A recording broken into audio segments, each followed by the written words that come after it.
Jangan lupa like, komen, dan subscribe channel YouTube TVRI Bengkulu dan nyalakan lonceng notifikasinya.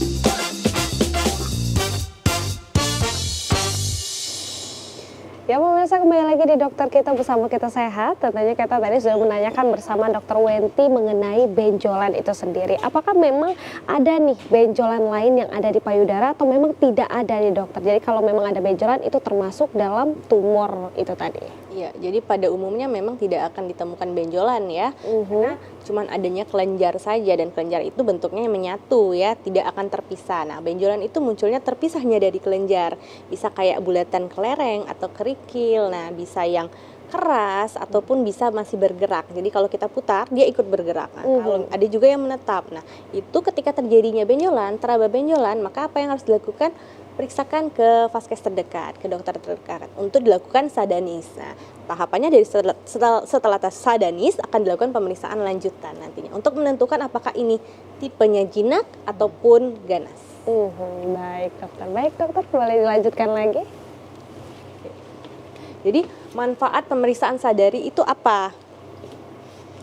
Dapat mendeteksi adanya tumor dalam ukuran kecil ya. Kemudian dapat mendeteksi adanya kanker payudara pada stadium dini.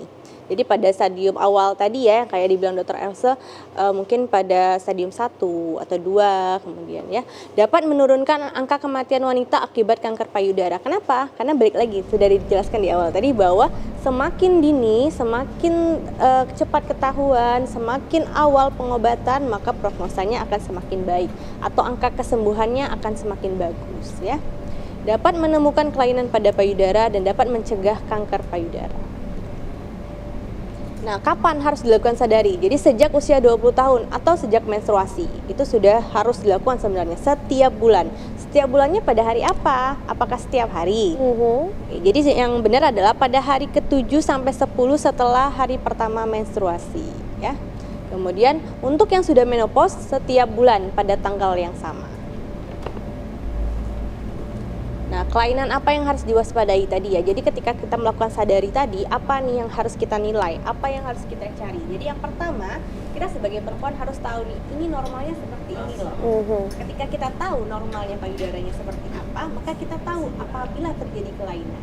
Kelainannya apa yang harus diwaspadai? Pertama, benjolan di payudara ataupun di ketiak atau leher. Jadi ketika kita meraba tadi, raba juga bagian ketiak. Karena tadi takutnya ada pembesaran kelenjar kita bentuknya ya. Kemudian perubahan kulitnya menebal atau mengkerut kayak dibilang Dr. Elsa tadi, bisa kayak kulit jeruk, bisa kemudian dia warnanya berbeda, ada corakan-corakan, normalnya tidak ada ya. Kemudian perubahan letak dan bentuk puting yang masuk ke dalam, kemudian atau yang crack putingnya ya, jadi terbelah gitu ya. Kemudian keluar cairan dari puting padahal tidak menyusui.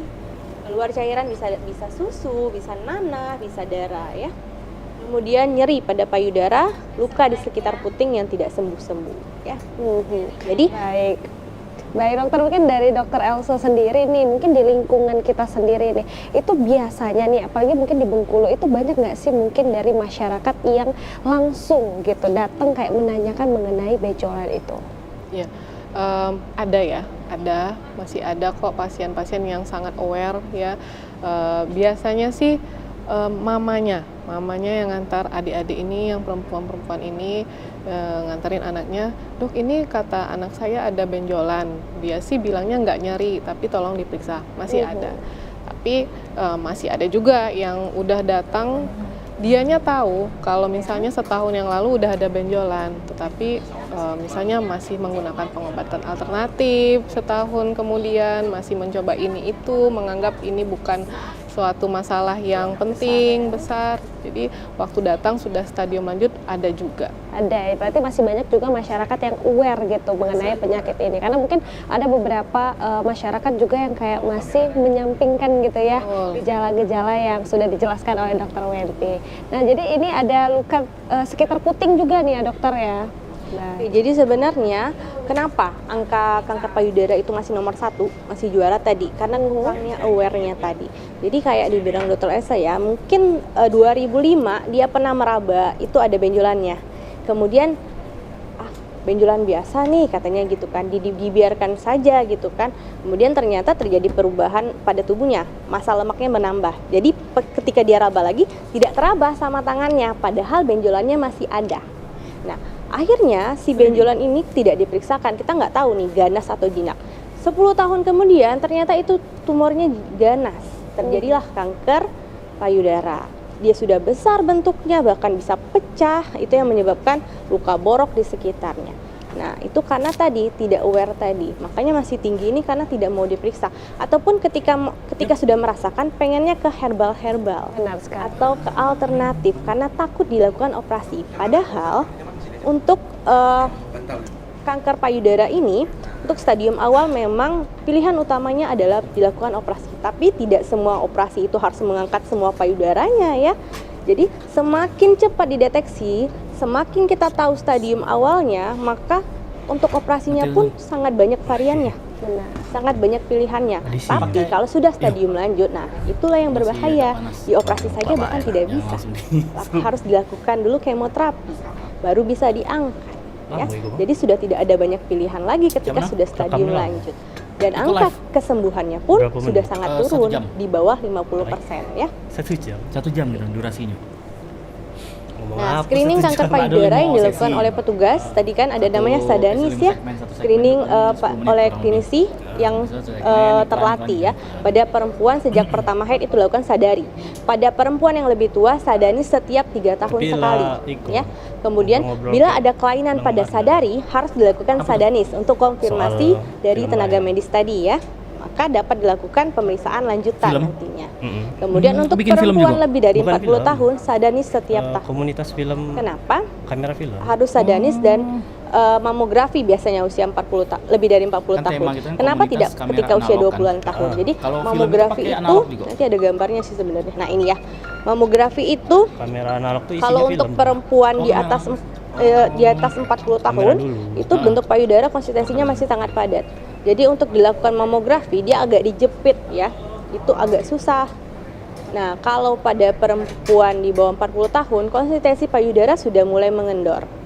Nah, untuk dilakukan perabahan Sadari sendiri pun agak kesulitan sebenarnya menentukan apakah ada benjolan atau tidak. Maka mamografi adalah pilihan terbaik untuk screening pada usia lebih atau di atas 40 tahun ya. Minimal 1 tahun sekali. Pemeriksaan USG juga bisa apabila pada Sadanis ditemukan benjolan tadi kan. Pertama Sadari, kita lihat ternyata ada benjolan. Dilakukan Sadanis, oh benar ini benjolan. Lakukan pemeriksaan lanjutan. Lanjutannya bisa USG, bisa mamografi. Lalu apalagi yang harus dilakukan? Bisa dilakukan biopsi nanti. Menentukan tipenya, itu ganas ataupun Cina ya. Pemeriksaan screening mamografi pada perempuan di atas 40 tahun ya. 40 sampai 50 tahun setiap 2 tahun sekali. Ini dilakukan di rumah sakit ya. Kalau di Vaskes atau di Puskesmas tidak ada. Kemudian perempuan usia lebih dari 50 tahun setiap 1 tahun, kecuali yang mempunyai faktor resiko. Yang punya faktor resiko berarti harus lebih sering ya, minimal 6 bulan mungkin ya. Dilakukan pada perempuan yang bergejala maupun yang tidak bergejala. Oke, nah jadi kalau ada benjolan harus bagaimana nih? Ini Tahan dulu tapi dokter nih pertanyaannya tentunya setelah jeda pada berikut ini tetap di Dokter Keto.